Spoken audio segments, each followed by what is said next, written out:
देखिए, अब हम लोगों को पढ़ना है ठोसों में अपूर्णताएं या दोष। चाहे कोई भी पदार्थ हो, चाहे कोई भी मतलब दुनिया की कोई भी चीज़ है, तो उसमें कुछ ना कुछ कमी होती ही है। इसी तरह हम सॉलिड के बारे में पढ़ रहे हैं, तो सॉलिड में भी कुछ ना कुछ डिफेक्ट होगा। उसी डिफेक्ट को हमको जानना है क्या कमी है। तो लिखा है कि परम शून्य ताप अर्थात 0 केल्विन ताप पर ठोस के अवयवी कण नियमित क्रम में व्यवस्थित रहते हैं। इन्हें आदर्श ठोस कहते हैं। 0 डिग्री केल्विन पर परम शून्य ताप पर ऊष्मागतिकी का तृतीय नियम है कि परम शून्य ताप पर किसी भी ठोस की एंट्रापी 0 होती है। जब एंट्रापी 0 हो गई तो उसकी व्यवस्था बिल्कुल व्यवस्थित होगी।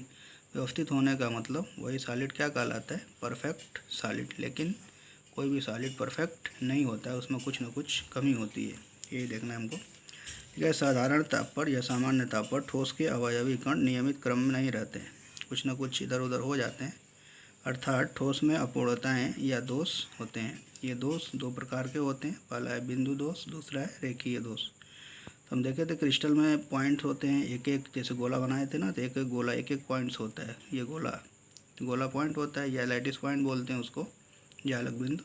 तो जालक बिंदु में अगर कोई डिफेक्ट हो गया, अपने पोजीशन को छोड़ के इधर उधर चला गया या साफ गायब हो गया, तो ऐसा अगर दोष उत्पन्न होता है बिंदु के कारण, मतलब पॉइंट के कारण, लैटिस पॉइंट के कारण अगर कोई दोष उत्पन्न होगा तो उसको हम बोलेंगे बिंदु दोष। और पॉइंट मिल के लाइन बनता है, रेखा बनता है। तो अगर रेखा में कोई डिफेक्ट आता है तो उसको क्या बोलेंगे, रेखीय दोष। तो दो प्रकार के होते हैं। पहली हेडिंग है हमारी बिंदु दोष। जालक बिंदु के चारों ओर परमाणुओं की आदर्श व्यवस्था में विचलन से उत्पन्न दोष को बिंदु दोष कहते हैं।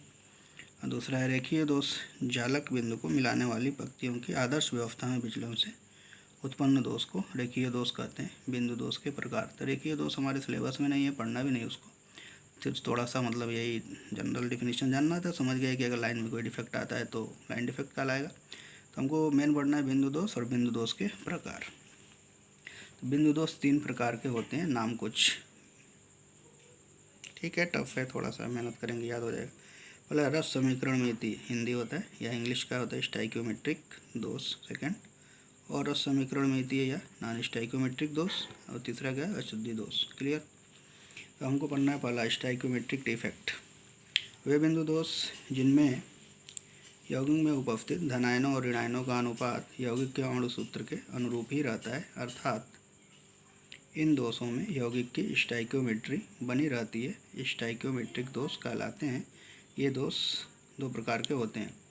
कहने का मतलब है कि अगर कोई पॉइंट मतलब सॉलिड से इधर उधर हो गया, अपना पोजीशन छोड़ के इधर उधर चला गया, फिर भी बाहर से देखने पर ना क्रिस्टल की संरचना में कोई परिवर्तन नहीं दिखाई दे रहा है, मतलब उसकी स्टाइक्योमेट्री में कोई डिस्टर्बेंस उत्पन्न नहीं हो रहा है, एकदम साफ क्रिस्टल वैसे ही दिख रहा है जैसा होना चाहिए परफेक्ट रूप में। तो ऐसे ही दोष को हम क्या बोलते हैं, स्टाइक्योमेट्रिक दोष। ये दो प्रकार का होता है। पहला क्या है हमारा, रिक्तिका दोष। रिक्तिका दोष वैकेंसी नाम से ही पता चल रहा है, खाली स्थान। जब किसी ठोस क्रिस्टल जालक में जालक बिंदु या जालक अवतल रिक्त हो, अर्थात अवयवी कण निर्धारित स्थान से बाहर निकल जाए, तो उत्पन्न दोष क्या कहलाता है, रिक्तिका दोष। जैसे हमारे लैटिस पॉइंट्स हैं सब, ठीक है, तो यहाँ से गायब है, ये खाली है, रिक्तियाँ ये हो गया ये हो गया। तो अगर ऐसा कोई कंडीशन है कि सारा ऐसे ऐसे लाइन से खड़े हैं, तो क्या होता है, किसी क्लास में बहुत ज़्यादा भीड़ होती है बच्चों की, तो एक दो लोग नहीं रहते हैं, तब भी कोई ध्यान उस पर नहीं देता है, फिर भी क्लास की व्यवस्था वैसे ही बनी रहती है। इसी तरह से तो ये लैटिस साइड, ये पॉइंट यहाँ से गायब है, यहाँ से गायब है, तो ये रिक्ति उत्पन्न हो गई। तो रिक्ति के कारण अगर दोष उत्पन्न हो रहा है तो उसी को क्या बोलेंगे, रिक्ति का दोष।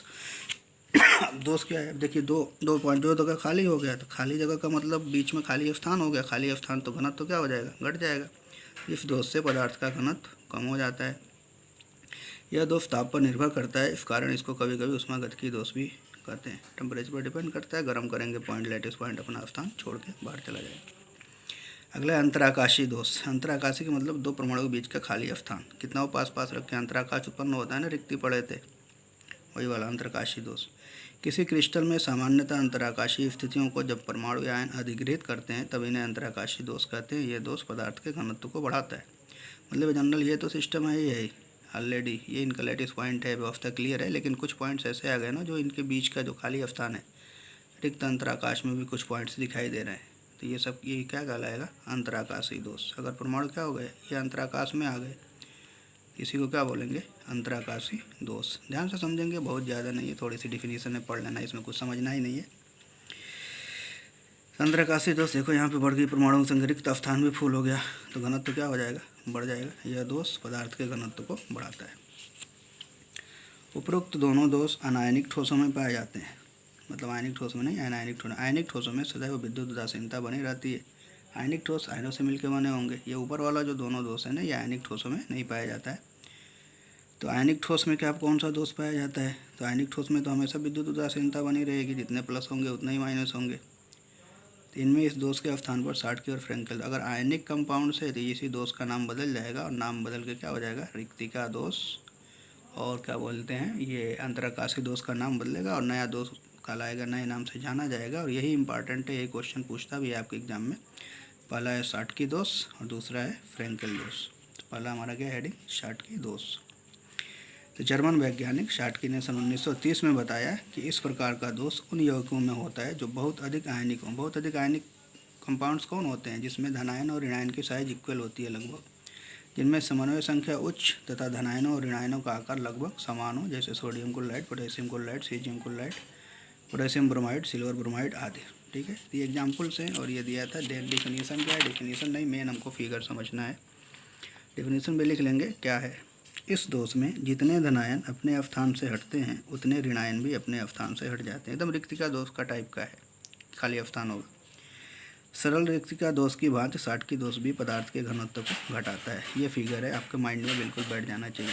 मान ली एक कैटायन है, धनायन ऋणायन धनायन ऋणायन धनायन, यहाँ पे ऋणायन, यहाँ पे धनायन एक गायब है। जितना यहाँ से धनायन गायब होगा उतनी संख्या में ऋणायन गायब हो जाएगा। तो धनायन द्वारा रिक्त स्थान ये वाला है, और ये ऋणायन द्वारा रिक्त स्थान ये वाला है। ठीक है, जितना प्लस गायब होगा उतना ही माइनस। ऐसे दोष को ही क्या बोलेंगे, शाटकी दोष। और खाली स्थान हो गया इसलिए घनत्व घट जाएगा। देखो पढ़े हैं कि आयनिक कंपाउंड्स ठोस अवस्था में विद्युत के कुचालक होते हैं, लेकिन यहाँ पे क्या होगा, अगर दोष युक्त है आयनिक ठोस, अगर उसमें कोई ना कोई दोष है तो दोष होने की वजह से वो विद्युत के सुचालक हो जाते हैं। क्यों, मान लीजिए खाली स्थान है, ये खाली स्थान है, तो क्या होगा ना, ये ऋणायन, ये धनायन, ये ऋणायन, ये धनायन, ऐसे करके बनाए हम, तो होता क्या है ना, ये धनायन इंटरचेंज हो जाएंगे। ये ऋणायन है ना यहाँ पे, ये खाली स्थान, तो आयन ट्रांसफ़र होते रहते हैं, ये इसके पोजीशन पर, ये इसके पोजीशन पर, ये इसके पोजीशन, अदला बदली, मतलब आयन चलने लगे। तो आयन के चलने की वजह से ना ये विद्युत के, इसलिए कि आवेश प्रवाह की दर को विद्युत धारा कहते हैं। अगर दोष युक्त क्रिस्टल है तो विद्युत का सुचालक होगा। शाटकी दोष में चालकता धनायन अथवा दोनों आयनों के विपरीत दिशा में अभिगमन के कारण होती है। अगर शाटकी दोष है क्रिस्टल में तो विद्युत का सुचालक होगा। अगला हमारा क्या है, फ्रेंकेल दोष। रूसी वैज्ञानिक फ्रेंकेल ने सन 1930 में बताया कि इस प्रकार के दोष निम्न समन्वय संख्या वाले आयनिक क्रिस्टलों में तथा क्रिस्टल के धनायन और ऋणायन के आकार में बहुत अधिक अंतर होने पर होते हैं। साधारण धनायन का आकार ऋणायन से छोटा होता है। क्लियर, धनायन बहुत छोटा होगा ऋणायन की तुलना में, तो बहुत छोटा होता है। हम जानते हैं कि ऋणायन से हमारा लैटिस पॉइंट पे ऋणायन होते हैं, और खाली स्थान में रिक्तियों में कौन होते हैं, धनायन होते हैं। धनायन का साइज बहुत छोटा है, तो बहुत छोटा है तो आराम से रिक्तियों में क्या हो जाएगा, एडजस्ट हो जाएगा। देखेंगे यहाँ पे, इस दोष में धनायन जालक में अपने निश्चित स्थान को छोड़कर जालक के अंतराकाश में चला जाता है। पोजीशन अपना छोड़ के ना बीच में जाके खाली स्थान में घुस जाएगा। जैसे ये देखो example, AgCl, AgBr, AgI, ZnS आदि, ये उदाहरण है। तो देखते हैं थोड़ा सा, धनायन ऋणायन धनायन ऋणायन ऋणायन धनायन ऋणायन धनायन, ये देखो खाली स्थान, धनायन द्वारा खाली स्थान, यहाँ पे धनायन होना चाहिए, नहीं है। फिर यहाँ पे ऋणायन धनायन ऋणायन ऋणायन धनायन ऋणायन धनायन, ये धनायन कहाँ चला गया, यहाँ से उठ के यहाँ पे अंतराकाश में चला गया। ये अंतराकाश में धनायन, यही धनायन है। तो इसमें धनायन और ऋणायन की संख्या में कोई कमी नहीं हो रही है। ये देखो सेम है सब, प्लस प्लस प्लस, जितने m प्लस है उतने x माइनस है। बस कंडीशन क्या है ना, ये यहाँ पे होना चाहिए, ये उठ के यहाँ चला गया, तो इसमें न आयनों की संख्या बढ़ी न घटी, इसलिए फ्रेंकेल दोष में क्रिस्टल का घनत्व अपरिवर्तित रहता है, घनत्व पर कोई इफेक्ट नहीं पड़ता। एक और चीज़ याद रख लो, एक बहुत इंपॉर्टेंट पूछता है, सिल्वर ब्रोमाइड में शाटकी और फ्रेंकेल दोनों दोष पाए जाते हैं। इस दोष के कारण ठोस के घनत्व में परिवर्तन नहीं होता है। क्लियर, एक हो गया क्लियर हमारा, दोनों पूछता है, इंपॉर्टेंट है। अगला है नॉन स्टाइकोमेट्रिक दोष, बहुत ज़्यादा इंपॉर्टेंट नहीं है, सबसे इंपॉर्टेंट हमारा वही है स्टार्की दोष और फ्रेंकल दोष। फिगर तैयार कर लीजिएगा और परिभाषा मतलब जितना लिखा है वो शार्ट है, इससे शार्ट कुछ नहीं हो सकता, तो उसको पढ़ लीजिएगा। ठीक है, वे त्रुटियुक्त क्रिस्टल संरचनाएं जिसमें धनायन और ऋणायन की संख्याओं का अनुपात यौगिक के रासायनिक सूत्र के अनुरूप नहीं होता है, उनमें नॉन स्टाइकोमेट्रिक दोष होते हैं। जैसे FeO में Fe और O का अनुपात एक संबंधी एक होना चाहिए, एक न होकर 0.93 से 0.96 और एक होता है, मतलब ये 93 है तो 100 है, 96 100 नहीं है। क्लियर। अधिकतर संक्रमण धात्विक तत्व जो भिन्न भिन्न ऑक्सीकरण अवस्थाओं में धनायन बनाते हैं अर्थात परिवर्ती ऑक्सीकरण संख्या प्रदर्शित करते हैं और रस समीकरण मितीय यौगिक बनाते हैं। वही कंपाउंड बनाएंगे, मतलब कि उसी धातुओं के कंपाउंड यौगिक इस टाइप का दोष दिखाएंगे जिसकी संयोजकता परिवर्ती होती है, परिवर्तन में। जैसे FeO है, तो इसमें क्या हुआ, FeO में कुछ Fe+2 वाले होंगे, कुछ Fe3 वाला आ जाएगा, इसलिए कि आयरन का ऑक्साइड है ये फेरस ऑक्साइड का फार्मूला, ये आयरन का ऑक्साइड है। आयरन का ऑक्साइड का मतलब संबंध जनरल होना चाहिए, अगर Fe ऑक्साइड ये कंप्लीट यही बने, 100% तो ये बन नहीं सकता, इसलिए कि क्रिस्टल है, क्रिस्टल में तो दोनों हो सकते हैं। Fe+3 3 इलेक्ट्रॉन भी डोनेट कर सकता है, मतलब कि रिलीज कर सकता है, और 2 इलेक्ट्रॉन भी रिलीज कर सकता है, 2 करेगा FeO। अगर ये क्रिस्टल होगा तो इसमें कुछ ना कुछ Fe3 वाले आ जाते हैं, जिसकी वजह से इनकी मतलब कि जो रेशियो होता है वो डिस्टर्ब हो जाता है। क्लियर। अगला हमारा ये दोष 2 प्रकार के होते हैं। धातु आधिक्य दोष, यह दोष क्रिस्टल जालक में धातु आयनों की अधिकता होने के कारण उत्पन्न होती है। धातु आयनों की अधिकता हो गई क्रिस्टल जालक में तब उत्पन्न हो जाएगा। ये भी 2 प्रकार से, कैसे धातु आयन की संख्या बढ़ेगी, या तो ऋणायन की जालक में अनुपस्थिति और ऋणायन के छिद्र में इलेक्ट्रॉन का होना। ऋणायन एक निकल जाए, एक ऋणायन निकल गया तो धनायन बढ़ गया, आवेश बैलेंस करने के लिए इलेक्ट्रॉन आ गया, लेकिन ऋणायन की कमी हो गई तो धनायन बढ़ गया। तो पहला हम धनायन क्या लिखा है, धातु आधिक्य दोष। धातु आधिक्य दोष में भी धनायन की मात्रा बढ़ेगी, तो धनायन की मात्रा कब बढ़ेगी, या तो ऋणायन कम हो जाए या धनायन बढ़ जाए। तो एक कंडीशन हो सकता है ऋणायन ही निकल जाए, वही लिखा है ऋणायन की जालक में अनुपस्थिति और ऋणायन के छिद्र में इलेक्ट्रॉन का होना। इस दोष के कारण ऋणायन अपने स्थान से हट जाते हैं तथा उस स्थान पर इलेक्ट्रॉन आ जाते हैं। जिस स्थान पर इलेक्ट्रॉन रहते हैं उसे F केंद्र कहते हैं, अर्थात रंग उत्पन्न करने वाला केंद्र। इस दोष के कारण सोडियम क्लोराइड हल्का पीला, पोटेशियम क्लोराइड बैंगनी होता है। F केंद्र ये इंपॉर्टेंट है बहुत ज़्यादा, F सेंटर ये पूछता है, F केंद्र किसे कहते हैं, याद रखिएगा इसको, यही से तो लिख देंगे। धातु आधिक्य दोष के कारण ऋणायन अपने स्थान से हट जाते हैं तथा उस स्थान पर इलेक्ट्रॉन आ जाते हैं। जिस स्थान पर इलेक्ट्रॉन रहते हैं उसे F केंद्र कहते हैं, बस, अर्थात रंग उत्पन्न करने वाला केंद्र। इस दोष के कारण NaCl हल्का पीला, KCl बैंगनी होता है। वे यौगिक जिसमें F केंद्र होते हैं अनुचुंबकीय और विद्युत चालक होते हैं। अनुचुंबकीय क्यों होंगे, अब इलेक्ट्रॉन आ गया ना, इलेक्ट्रॉन को F केंद्र है, इलेक्ट्रॉन अयुग्मित, अयुग्मित की वजह से अनुचुंबकीय, खाली स्थानों में अयुग्मित इलेक्ट्रॉन होते हैं, और उसी इलेक्ट्रॉन के कारण अब इलेक्ट्रॉन का कोई पोजीशन फिक्स थोड़ी है, इधर उधर घूमेगा उसी में। जब इधर उधर घूमेगा तो इलेक्ट्रॉन का चलना, आवेश का प्रवाह, आवेश का प्रवाह मतलब विद्युत चालक। बना के दिखा देंगे। ये हमारा structure plus minus plus minus plus minus, और ये हमारा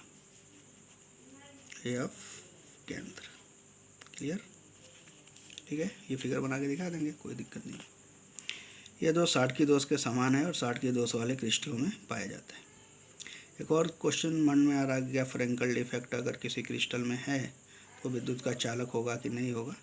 तो वहाँ पे हम क्लियर नहीं कर सकते कि विद्युत का चालक होगा, इसलिए कि अगर ये धनायन के पास इतना पोजीशन है कि वो अपना स्थान बदल सके, अगर आवेश चलने लगे तब तो होगा, वरना नहीं होगा। तो फ्रेंकल दोष विद्युत का चालक हो भी सकता है, नहीं भी हो सकता है। आयनिक क्रिस्टल के अंतराकाश में धनायन की उपस्थिति तथा विद्युत उदासीनता बनाए रखने के लिए अंतराकाश में अतिरिक्त इलेक्ट्रॉन का होना। कहने का मतलब है ऑलरेडी ये तो सिस्टम फिक्स है, लेकिन एक नया धनायन आ गया बीच में M+ यहाँ अंतराकाश में, अंतराकाश में M+ आ गया, तो धनायन की मात्रा क्या हो गई, बढ़ गई। प्लस की मात्रा बढ़ी, लेकिन उसको बैलेंस करने के लिए कौन आ गया, इलेक्ट्रॉन ही आ गया अंतराकाश में। ये भी कंडीशन हो जाता है, ये भी धातु अधिकता दोष है, ये भी फ्रेंकल दोष टाइप का है, ये भी माना जाए तो। अगर ये अंतराकाश में तो गया, लेकिन उसमें क्या होता है, यहाँ पे देखो घनत्व तो बढ़ जाएगा, इसलिए कि M+ की मात्रा बढ़ रही है, लेकिन फ्रेंकल में घनत्व नहीं बढ़ता। अतिरिक्त धनायन के कारण उत्पन्न दोष उदाहरण है, जिंक ऑक्साइड गर्म करने पर पीले रंग का हो जाता है, व्हाइट कलर का होता है, गर्म करते हैं तो पीला हो जाता है, क्योंकि गर्म करने पर Zn+2 आयन अंतराकाश में स्थिर हो जाते हैं। क्लियर, लिख लीजिएगा, कोई बहुत बड़ा मैटर नहीं है इसका। अगला हमारा धातु न्यूनता दोष, सेकंड वाला। इस दोष में कुछ धनायन अपने स्थान से हट जाते हैं। ठोस की विद्युत उदासीनता को बनाए रखने के लिए अन्य धातु आयन अपनी ऑक्सीकरण अवस्था बढ़ा देते हैं। धनायन गायब, मान लीजिए +1 ऑक्सीडेशन स्टेट है, +1 कोई शो कर रहा है, तो होगा क्या ना कि एक जब जैसे ही मतलब कि धनायन एक निकलेगा तब तो आवेश बैलेंस करना है, प्लस की संख्या कम है तो क्या करेगा, एक +1 वाला है तो +2 कर लेगा। संक्रमण तत्वों के यौगिकों में यह दोष पाया जाता है। जैसे देखो यहाँ पे अभी समझ में आएगा फिगर से, M+X-, M+X-, ये खाली स्थान गायब धनायन यहाँ से, X-, M+X-, M पर +2, ये आवेश बढ़ा लिया अपना, ठीक है। ये वाला दोष क्या कहलाएगा, धातु न्यूनता दोष। यह दोष क्रिस्टल जाल के अंतराकाश में अतिरिक्त ऋणायन होने के कारण भी उत्पन्न होता है। ये भी कंडीशन हो सकता है, या क्या हुआ कि एक धनायन अपना लैटिस पॉइंट छोड़ के चला गया तो धातु की न्यूनता हो गई, उसमें आवेश बैलेंस करने के लिए एक जो धातु है धनावेश, उसने अपना आवेश बढ़ा लिया। और ये भी कंडीशन हो सकता है धातु न्यूनता दोष तो किसी इंटरस्टेरियल मतलब कि क्या बोलते हैं, ये खाली स्थान में अंतराकाश में कोई ऋणायन आ जाए, ऋणायन की मात्रा बढ़ गई, धनायन की मात्रा कम है, और बीच में क्या किया, धनायन ने अपना आवेश बढ़ा लिया है, तो धनायन की मात्रा तो सेम है, आवेश बैलेंस करने के लिए इसने अपना चार्ज बढ़ा लिया, ठीक है। ये भी देख लो। जिन्हें धातु अधिकता दोष के कारण N प्रकार के अर्धचालक का निर्माण होता है तथा धातु न्यूनता दोष के कारण P प्रकार के अर्धचालक का निर्माण होता है। आगे पढ़ना है इसको। लास्ट है हमारा अशुद्धि दोष। किसी आयनिक ठोस में अशुद्धि मिलाकर कुछ आयनिक ठोसों की विद्युत चालकता बढ़ाई जा सकती है, यह प्रक्रिया डोपिंग कहलाती है। मतलब अशुद्धि मिला दे किसी आयनिक ठोस में तो कोई भी अशुद्धि मिलाना, यही क्या कहलाता है, डोपिंग। इससे क्या होता है, चालकता बढ़ती है। इस प्रक्रिया को आयनिक ठोस में किसी अन्य धातु आयन को मिश्रित करके उत्पन्न करते हैं। जब सोडियम क्लोराइड में स्ट्रांसियम क्लोराइड की अशुद्धि मिली होती है तो कुछ अन्य प्लस आयन के स्थान पर स्ट्रांसियम +2 आयन आ जाते हैं, ठोस की विद्युत उदासीनता को बनाए रखने के लिए उतने ही Na+ आयन हट जाते हैं। मान लीजिए Na+Cl-, Na+Cl-, Na+Cl-, यहाँ पे Na+ गायब हो गया, उदासीनता बनाना, इसकी जगह कौन आ गया, यहाँ पे Na+ की जगह पर क्या आ गया, H पर +2, ठीक है। तब सब प्लस माइनस सब इक्वल होगा, क्लियर। इसी को क्या बोलते हैं, अशुद्धि दोष। तो अशुद्धि क्या है इसमें, Sr+2। ये तो क्लियर हो गया, दोष खत्म। अब अगला हमको पढ़ना है ठोसों के विद्युतीय गुण। जनरल जाते हैं, ठोस विद्युत चालकता की कोटि के आधार पर ठोसों को चालक, कुचालक और चालकों में वर्गीकृत किया गया है। चालक, कुचालक, अर्धचालक किसे कहते हैं, ये तो बचपन से पढ़ते आ रहे हैं, 9th में 10th में, और 6, 7, 8 में पढ़ाया जाता है। चालक किसे कहते हैं, कुचालक किसे कहते हैं। तो वे ठोस जिनमें विद्युत धारा सुगमता से प्रवाहित होती है चालक कहलाते हैं। इनकी चालकता का परास, ये याद करिएगा, चालकता का मात्रक होता है ओम इनवर्स मीटर इनवर्स। 10⁴ से 10⁷, अगर इसके बीच में है चालकता किसी भी पदार्थ की तो क्या हो जाएगा, चालक। चालक दो प्रकार के होते हैं, बताए थे, इलेक्ट्रॉनिक चालक या धात्विक चालक। धात्विक चालकों में विद्युत चालकता इलेक्ट्रॉनों की गतिशीलता के कारण होती है। इलेक्ट्रॉनों के द्वारा अगर विद्युत प्रवाहित होगा तो क्या कहलाएगा, धात्विक चालक। इनकी चालकता ताप बढ़ाने पर घटती है, याद रखिएगा, धात्विक चालकों की चालकता ताप बढ़ाने पर घटती है। जितने भी धातुएं हैं ये sodium, potassium, magnesium, copper, aluminium, silver, gold आदि। विद्युत अपघटनी चालक, तो विद्युत अपघट्य जैसे सोडियम क्लोराइड विद्युत अपघट्य है, लेकिन अगर उसमें दोष उत्पन्न हो गया तो वो भी विद्युत चालक होगा। विद्युत अपघट्य ठोस अवस्था में थोड़ी सी मात्रा में ही विद्युत का चालन करते हैं, वो भी उत्पन्न दोषों के कारण। अगर दोष युक्त क्रिस्टल है, विद्युत अपघट्य है, तो उसमें क्या करेगा, विद्युत का चालक होगा। गलित अवस्था में तो क्लियर है, ये ठोस गलित अवस्था में आयनों की गतिशीलता के कारण विद्युत का चालन करते हैं। इनकी चालकता ताप बढ़ाने पर बढ़ती है। सोडियम क्लोराइड, पोटेशियम क्लोराइड का विलयन। अगला कुचालक या प्रतिरोधी, वे ठोस जो विद्युत धारा प्रवाहित नहीं कर सकते कुचालक कहलाते हैं। इनकी चालकता का बहुत कम, याद कर 10⁻⁻20 से 10⁻10 ओम इनवर्स मीटर इनवर्स के परास के मध्य होती है। उदाहरण सल्फर, फास्फोरस, लकड़ी, प्लास्टिक, रबड़, कांच आदि। अर्धचालक, वे ठोस जिनकी चालकता चालकों और कुचालकों के बीच होती है अर्धचालक कहलाते हैं। इनकी चालकता की कोट 10⁻⁻6 से 10⁴ इनवर्स मीटर इनवर्स के मध्य होता है। ये देखिएगा, थोड़ा सा एक देखने वाली चीज़ है। 0 केल्विन पर इनकी चालकता 0 होती है। इनकी चालकता ताप बढ़ाने पर बढ़ती है। अर्धचालकों की चालकता ताप बढ़ाने पर बढ़ती। अकार्बनिक तत्वों सिलिकॉन तथा जर्मेनियम की चालकता ताप बढ़ाने पर बढ़ती है। इन्हें नैज अर्धचालक कहते हैं, इंट्रिंसिक सेमीकंडक्टर। अगला है, बहुत ही इम्पोर्टेंट है, बैंड सिद्धांत के आधार पर चालक, कुचालक तथा अर्धचालक की व्याख्या। किसी पदार्थ से, देखिए संयोजी बैंड, इसमें दो टर्म होता है, एक संयोजी बैंड और एक चालकता बैंड। इसको थोड़ा समझेंगे। किसी पदार्थ के अर्ध भरे अधिकतम ऊर्जा वाले बैंड को संयोजी बैंड कहते हैं। इस बैंड में पदार्थ के परमाणुओं की बाह्यतम कोश के इलेक्ट्रॉन अर्थात संयोजी इलेक्ट्रॉन होते हैं। मतलब कोई भी अगर मान लीजिए कि क्या बोलते हैं मेटल हो, तो उसके बाहरी कोश होता है। बाहरी कोश का मतलब संयोजी कोश। संयोजी कोश में जो इलेक्ट्रॉन होते हैं संयोजी इलेक्ट्रॉन होते हैं, लेकिन उसके पास रिक्त ऊर्जा के ऑर्बिटल भी उपस्थित होते हैं, मतलब रिक्त ऑर्बिटल भी होते हैं खाली। तो जस्ट हमारा जो बाहरी कोश में जिसमें इलेक्ट्रॉन होते हैं उसको संयोजी इलेक्ट्रॉन बोलते हैं, और उसी को हम संयोजकता बैंड भी कहते हैं। और उसके जस्ट बगल वाला, जस्ट बाद वाला, उसके बाद होता है उसको हम चालकता बैंड बोलेंगे। तभी देखते हैं, परमाणुओं के बाह्यतम कोश में इलेक्ट्रॉन अर्थात संयोजी इलेक्ट्रॉन होते हैं जो परमाणुओं के मध्य बंध बनाने में भाग लेते हैं। अतः ये तो संयोजी बैंड कहते हैं। इस बैंड में पदार्थ के परमाणुओं की बाह्यतम कोश के इलेक्ट्रॉन अर्थात संयोजी इलेक्ट्रॉन होते हैं जो परमाणुओं के मध्य बंध बनाने में भाग लेते हैं। अतः ये तो न ही मुक्त होते हैं और न ही विद्युत चालन में इनका कोई योगदान होता है। अगला है चालकता बैंड। ये दोनों बैंड अगर हम पहचान लिए तो हमारे लिए बिल्कुल ईजी हो जाएगा समझना। किसी पदार्थ के रिक्त न्यूनतम ऊर्जा वाले बैंड को चालकता बैंड कहते हैं। ये संयोजी बैंड के ठीक ऊपर स्थित होते हैं। संयोजी बैंड आखिरी कोश, उसके बाद भी खाली कोश होता है, खाली ऑर्बिटल्स होते हैं जिसमें इलेक्ट्रॉन जा सकते हैं।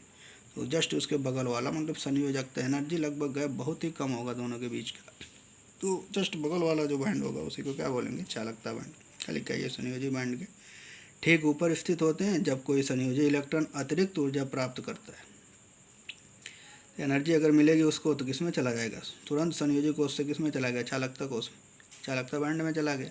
जब चालकता बैंड में चला जाएगा वो बॉन्डिंग नहीं करेगा तो क्या हो जाता है, मुक्त इलेक्ट्रॉन हो जाता है।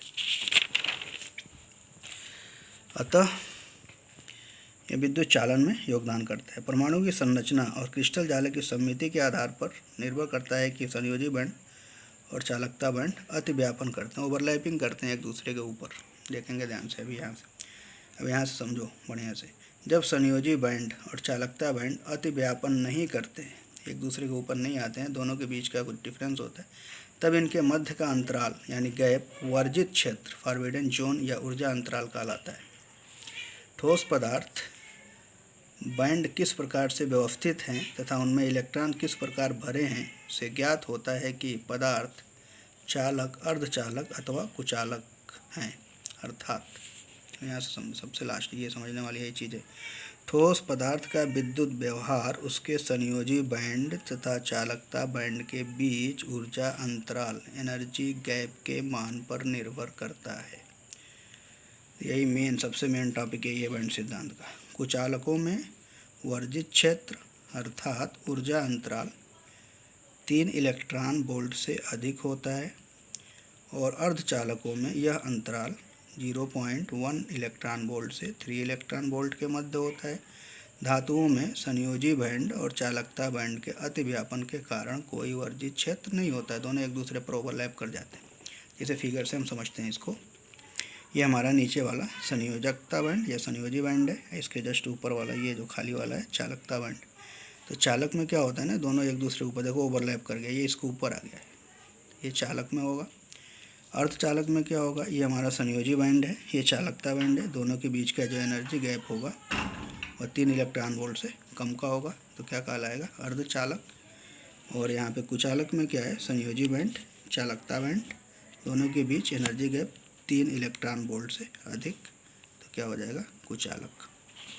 अब अर्धचालक के प्रकार है, पढ़ लेते हैं। अर्धचालक 2 प्रकार के होते हैं, एक होता है नैज अर्धचालक, इंट्रिंसिक सेमीकंडक्टर। इसके पहले भी मतलब लिखवाएँ बताए थे, मतलब जनरल जो अर्धचालक होते हैं पीरियाडिक टेबल में पढ़े हैं कि सीढ़ी के नीचे ऊपर जो होता है पी ब्लॉक में जो सीढ़ी जो बनती है ना बोरान से लेकर के, उसके ऊपर वाला धातु, नीचे वाला धातु, उसमें कुछ एलिमेंट्स थे जो डायरेक्ट उपधातु की तरह काम करते थे, तो उपधातु ही अर्धचालक होते हैं। ठीक है, तो इसमें हमारा सबसे मेन है सिलिकॉन और जर्मेनियम। यहाँ देखते हैं नए अर्धचालक, वे शुद्ध पदार्थ जो अर्धचालक होते हैं नए अर्धचालक कहलाते हैं। सिलिकॉन जर्मेनियम एकदम शुद्ध है, एलिमेंट्स हैं और ये अर्धचालक की तरह व्यवहार करते हैं, इसलिए इसी को क्या बोलते हैं, नए अर्धचालक या इंट्रिंसिक सेमीकंडक्टर। अगला बाह्य अर्धचालक या एक्सट्रिंसिक सेमीकंडक्टर, ये दो प्रकार के होते हैं। इस प्रकार के अर्धचालकों की चालकता अशुद्धियों की उपस्थिति के कारण होती है, मतलब इसमें अशुद्धि मिला करके हम इसमें नया मतलब कि बाह्य अर्धचालक बनाते हैं अशुद्धि मिला करके। ये अपमिश्रण द्वारा बनाए जाते हैं, ये दो प्रकार के होते हैं। अपमिश्रण का मतलब डोपिंग, अभी आगे बताए थे पीछे। पहला n प्रकार के अर्धचालक, सिलिकॉन तथा जर्मेनियम को 15वें वर्ग के तत्वों, सिलिकॉन जर्मेनियम 14वें ग्रुप का एलिमेंट है, अगर उसमें 15वें ग्रुप का एलिमेंट तत्वों जैसे फास्फोरस के साथ डोपित करने पर n प्रकार के अर्धचालक का निर्माण होता है। n प्रकार के अर्धचालक की चालकता उसमें उपस्थित ऋण आवेश निगेटिव n इलेक्ट्रॉन के कारण होती है। ठीक है। p प्रकार का अर्धचालक, तो p प्रकार के अर्धचालक में क्या होगा, सिलिकॉन तथा जर्मेनियम को 13वें वर्ग के तत्वों जैसे गैलियम के साथ डोपित करने पर p प्रकार के अर्धचालक का निर्माण होता है। p प्रकार के अर्धचालक की चालकता उपस्थित धनावेशी छिद्रों के कारण होती है। तो धनावेशी छिद्रों होल्स के कारण जो चालकता होती है अगर, तो p टाइप का अर्धचालक, अगर निगेटिव इलेक्ट्रॉनों के कारण होती है तो n टाइप का। सीधा पहचानिएगा, अगर 14वें ग्रुप में 15वें ग्रुप के एलिमेंट का डोपिंग किया जाएगा, 14 का 15 मतलब अधिक वाला होगा तो n टाइप, कम वाला होगा तो p टाइप का अर्धचालक। तो ये हमारे अर्धचालक कंप्लीट हो गए। इसके बाद अब सिर्फ चुंबकीय गुण है, कुछ न्यूमेरिकल्स पढ़ना है, उसके बाद चैप्टर समाप्त हो जाएगा। तो ठीक है, ध्यान से नोट्स बना लीजिएगा। मेन इंपॉर्टेंट इसमें वही है, क्या बोलते हैं, Schottky defect, Frenkel defect, F centre. Band theory भी देख लीजिएगा, वैसे ज़्यादा इंपॉर्टेंट नहीं है, लेकिन मतलब कंपटीशन है, पढ़ना ही है आगे, तो उसमें भी कुछ पूछा जाता है तो देख लीजिएगा। ठीक है, ओके, थैंक यू।